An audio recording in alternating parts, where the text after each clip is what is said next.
Naalala ko lang po kasi yung nanay ko po, nung ginagamot niya po yung sugat ko. Si Nanay Ising po. Nanay? Gusto mo magnanay-nanayan? Gusto mo ikaw yung nanay ng baby ko? Alagaan mo? Alagaan mo anak ko? Alam niyo, Aling Maymay, alagang-alaga rin ako ni Inay. Tapos, mahal na mahal niya pa ako. Kaya nga namimiss ko na siya eh. Gusto na ko siyang makasama. Ako din. Yung anak ko. Yung anak ko si Maylin. Eh, nasaan na po ba yung anak niyo? Wala na. Wala na si Maylin. Wala na si Maylin, anak ko. Kinain siya nung malaking halimaw. Wala na si Maylin. Natabunan na siya. Yung malaking halimaw. Yung malaking bundok. Wala na si Maylin. Wala na anak ko, Maylin. Wala na. Wala na Maylin. Wala na Maylin ko. Anak ko, Maylin. Wala na. Wala na Maylin. Wala na. Wala na anak ko ni Maylin. Maylin, anak ko. Wala na Maylin. Wala na Maylin.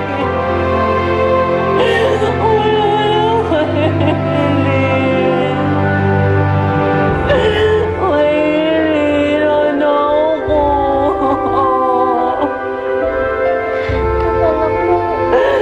Wala na si Maylin eh.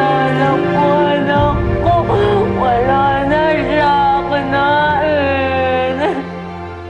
Sipag mo rin eh, no? Lagi kang napapadaan dito. Bakit ba? Ayaw mo? Ayos ka. Tanong ko, tanong mo din. Eh, di naman ako pupunta dito kung hindi ko gusto, di ba? Bakit? Tropa. Ikaw naman parang di mo alam yun. Kayo ni Tita Amara mo. Tropa lang ba kayo? Hindi pa rin. Hindi naman effective yung sinasabi mong pakikisama eh. Sisip-sip pa lang ako na amoy kagad. Paano yan? Malapit nang lumabas yung results niyo. Alam mo, para wala ka ng problema, para solve na, umamin ka na lang. Loko ka ba? Eh di pinalayas ako kagad dito. Bakit? Pag nalaman naman nilang hindi ka talaga Fuentebella, palalayasin ka rin naman. Hindi, no? May malasakit naman sila sa akin eh. At saka kung e-epal ako ng e-epal kay Daddy para lalong lumapit yung loob niya sa akin, hindi ako papatalsikin nun. Alam mo, hindi ko na alam yung pwede ko pang gawin para kumbinsin yung mali yung ginagawa mo. Hindi mo kayang sakyan yung trip ko? Hindi wag ka pumunta dito. Kaya mo ba?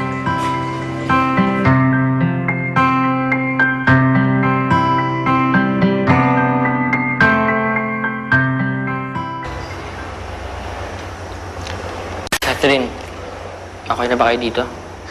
Opo, sir. Mas nag-aalala pa nga po ako para kay Aling Maymay eh.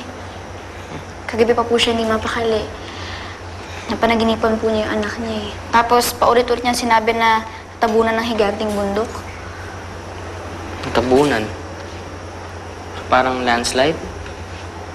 Catherine, baka naman wala na yun. Eh, naniniwala po siyang buhay pa eh. Alam niyo, sir, pag nahanap natin yung anak niya, sigurado ako gagaling doon si Aling Maymay. Kung tulungan kaya natin siya.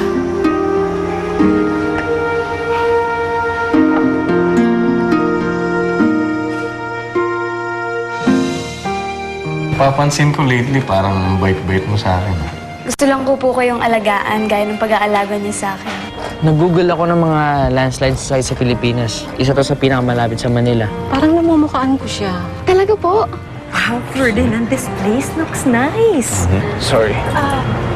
Ferdinand, is that you? Trina! Hindi ka pa rin nagbabago, ha? Maganda ka pa rin. Bolero ka man talaga. Kasama yung anak niya dun sa pinsan niya si Berto na namatay sa guho. Hindi patay, Maylin! Patay na anak mo! Hindi patay, Maylin! Hindi! Ba't kung palayasin niya na ako sa mansyong to? Unahan ko na lang kaya yung resulta ng DNA. Ikaw ang anak ko. Ikaw si Maylin. Maylin. Ferdinand, look, the results are here.